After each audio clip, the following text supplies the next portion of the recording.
રોટલી કે ભાતની સાથે ખાઈ શકાય અને બાળકોને ટિફિનમાં આપી શકાય તેવું સૂકું આજે આપણે બટેટા અને ફણસીનું ઇન્સ્ટન્ટ શાક બનાવીશું. તો આ રેસીપી બનાવવા માટે અહીંયા પર બટેટા, ફણસી અને કેપ્સિકમનો ઉપયોગ કરેલ છે. તો આ શાક બનાવવા માટે મેં એક મીડિયમ સાઇઝના બટેટાને છાલ ઉતારી અને લાંબી સાઇઝમાં કટ કરી લીધા છે અને પાણીથી એકદમ સારી રીતે સાફ કરી ડ્રાય કરી અને ઉપયોગમાં લીધેલા છે. તો તેલની અંદર આપણે પહેલાં બટેટાને ફ્રાય કરીશું, કારણ કે તેને કૂક થતાં વધારે સમય લાગે છે, એટલે બટેટાને પહેલાં એડ કરવાના. હવે કુકિંગ પ્રોસેસને એકદમ ફાસ્ટ કરવા માટે આપણે આની અંદર મીઠું એડ કરીશું અને આપણા બટેટા થોડા એવા ચડી જાય ત્યારબાદ આમાં આપણે જીરું નાખીશું, જેથી કરી અને જીરાનો જે સ્વાદ છે તે એકદમ બન્યો રહે. સ્ટાર્ટિંગમાં જીરું એડ કરવાથી જીરું બળી જાય છે અને તેનો સ્વાદ સારો નથી આવતો.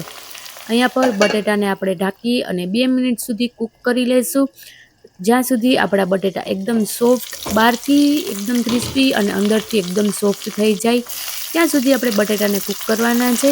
ત્યારબાદ આની અંદર ફણસીનો ઉપયોગ કરેલો છે.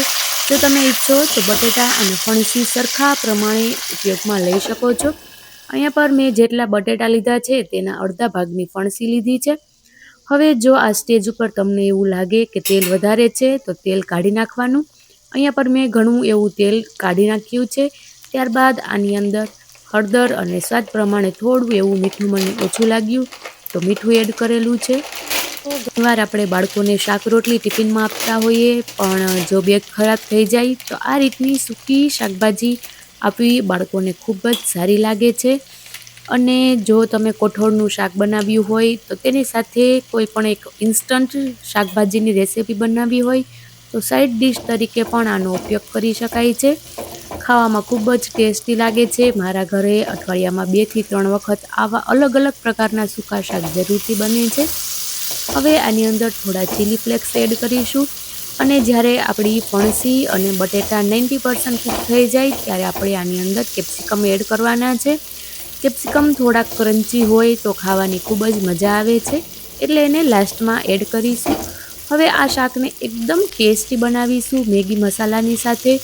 જો તમારે આ મસાલો ના એડ કરવો હોય તો આની જગ્યાએ કાશ્મીરી લાલ મરચું એડ કરી શકાય, પણ આનાથી ટેસ્ટ ખૂબ જ સરસ એવો આવશે. જો તમારે ચટાકેદાર શાક બનાવવું હોય તો મસાલો જરૂરથી એડ કરજો. હવે આપણે બધું એકદમ સારી રીતે મિક્સ કરી અને 2 મિનિટ સુધી શાકને ચડવા દઈશું, જેથી કરી મસાલાનો સ્વાદ શાકની અંદર સરસ રીતે આવી જાય. તો હવે આપણે આને સર્વ કરીશું. અહીં પર તમે જુઓ તો આજે લંચની અંદર દાળ બની હતી, મગની દાળ. તો તેની સાથે કંઈક શાકભાજી પણ ખાવાની ઈચ્છા થઈ તો આ રીતનું સૂકું શાક બનાવ્યું છે. તો કેવી લાગી આજની રેસીપી કોમેન્ટમાં જરૂરથી જણાવો.